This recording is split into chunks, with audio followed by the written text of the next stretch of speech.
Casa do Mandarim é realmente um exemplo de sucesso no contexto do turismo cultural de Macau. Desde que reabriu as suas portadas de madeira à curiosidade do público, a 5 de fevereiro de 2010, esta casa já recebeu a visita de mais de 140 mil visitantes. É este sucesso que o Instituto Cultural quer estender a outros pátios e travessas que ainda hoje nos ajudam a reconstruir a memória de uma Macau antiga. Se este plano for concretizado pelo Governo, caberá à Casa do Mandarim funcionar como um polo dinamizador. No seu interior vão ser organizadas exposições e outros eventos culturais, através dos quais os visitantes poderão conhecer melhor estes locais mais escondidos e antigos de Macau e, assim, ter uma experiência turística mais profunda. O arquiteto Nuno Soares aceitou o convite da Tribuna TV e fomos com ele conhecer alguns dos pátios mais antigos de Macau. Esta zona, o Pátio da Claridade, como vários outros pátios e como zonas antigas, estão atualmente um bocado fora do roteiro. Ou seja, as pessoas, os turistas que vêm a Macau, vão conhecendo aqueles principais monumentos, os templos, as igrejas, que são obviamente muito qualificados e que têm muito interesse, mas é apenas uma parte da realidade urbana de Macau. Portanto, o interessante desta zona poder participar dos roteiros é que os turistas e a população em geral poderão conhecer de uma forma mais aprofundada a realidade urbana de Macau, que é muito mais complexa e muito mais rica que apenas o roteiro turístico principal. Portanto, acho que nesse aspecto é muito interessante que isto participe. Agora, tudo depende de como é que vai ser feito o tal projeto, como é que vai ser organizado o roteiro, como é que vão ser recuperados os locais, não é? Mas este espaço em particular é um espaço que eu acho que é muito especial e que qualquer turista terá interesse em conhecer, porque é uma tipologia urbana muito característica de Macau.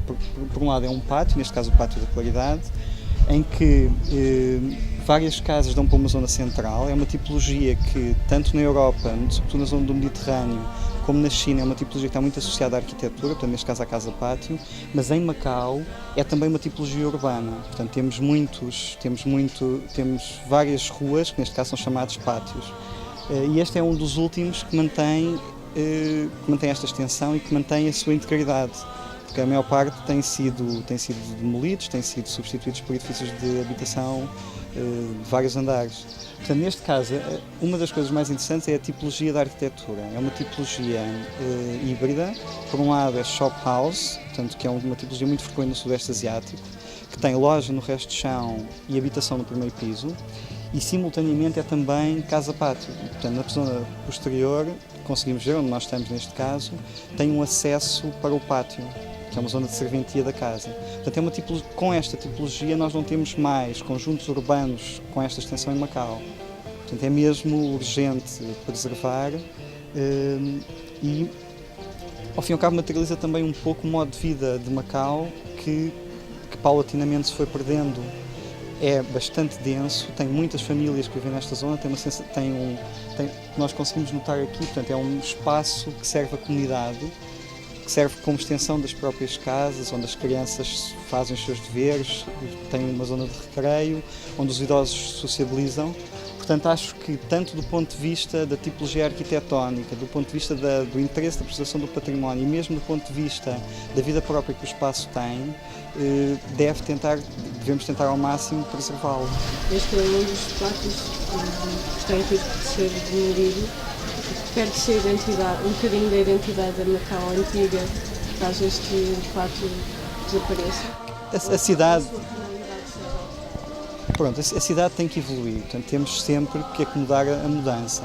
No caso de Macau tem uma história muito rica, que já é reconhecida neste caso como uma série de edifícios que são classificados pela Unesco.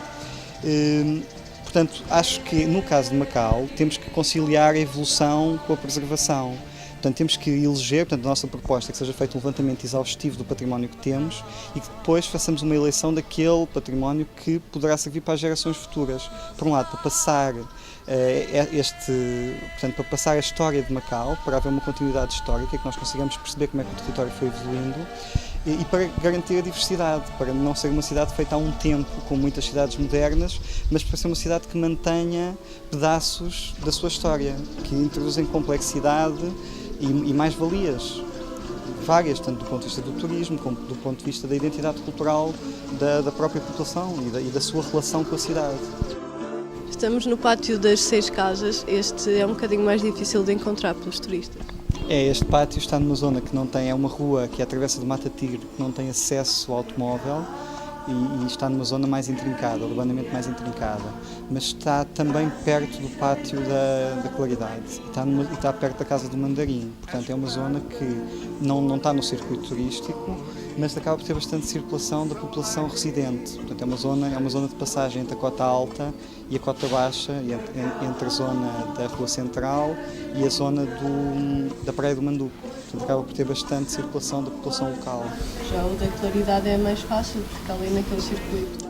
Exato, está muito mais, o Pátio da Claridade tem muito mais acessos, portanto está na zona marginal, tem estradas, tem acesso ao automóvel, é uma situação urbana completamente diferente. Esta é uma zona intrincada, é uma zona um pouco mais interior, a outra, do Pátio da Claridade, é uma zona mais exposta, mas ambos são muito interessantes, obviamente têm morfologias diferentes, têm potencialidades diferentes, mas são ambos de preservar, são ambos representativos do modo de vida de Macau, da história urbana e da evolução urbana de Macau, e para as respectivas comunidades têm ambos potencial e interesse de preservação.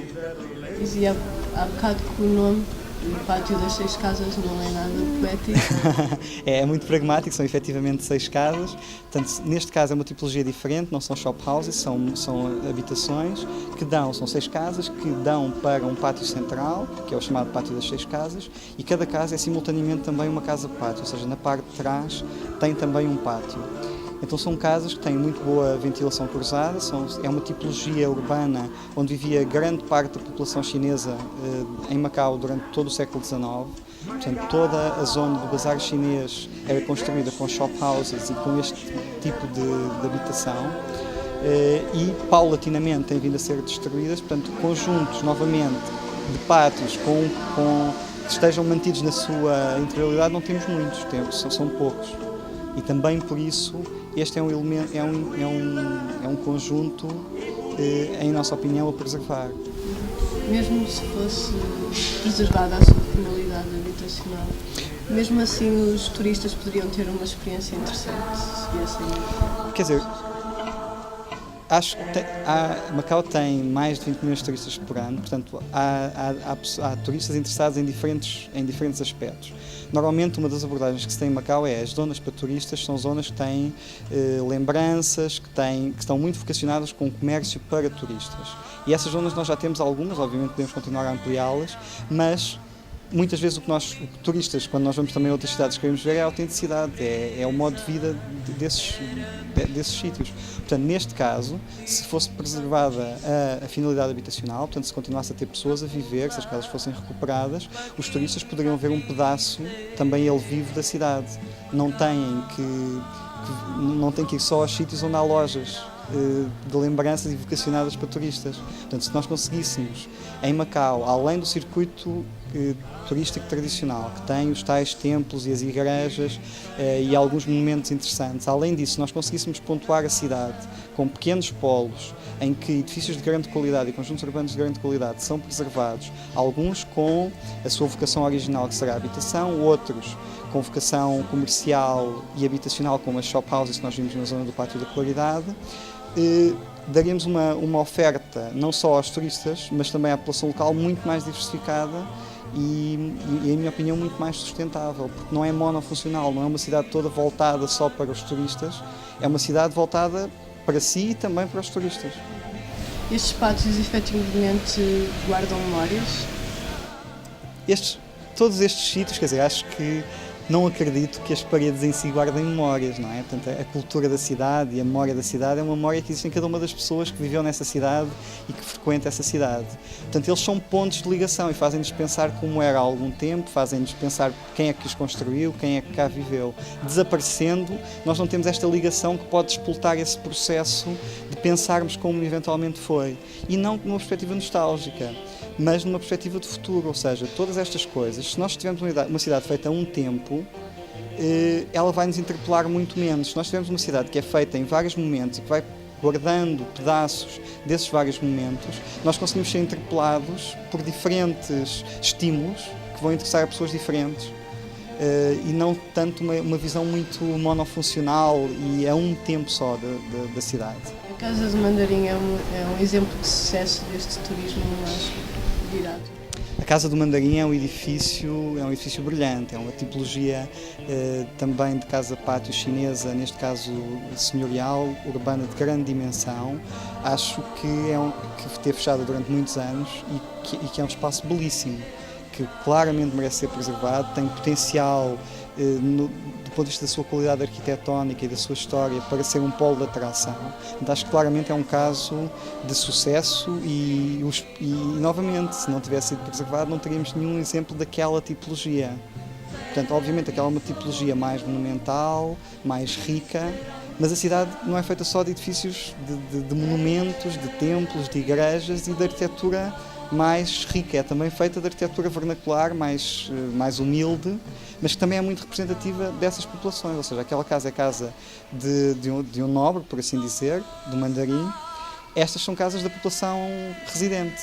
Eu tenho tanto interesse em conhecer uma como em conhecer outras. Acho que não podemos preservar só, por um lado, a história de uma elite. Acho que temos que preservar a história de uma cidade que é feita por todas estas diferentes pessoas.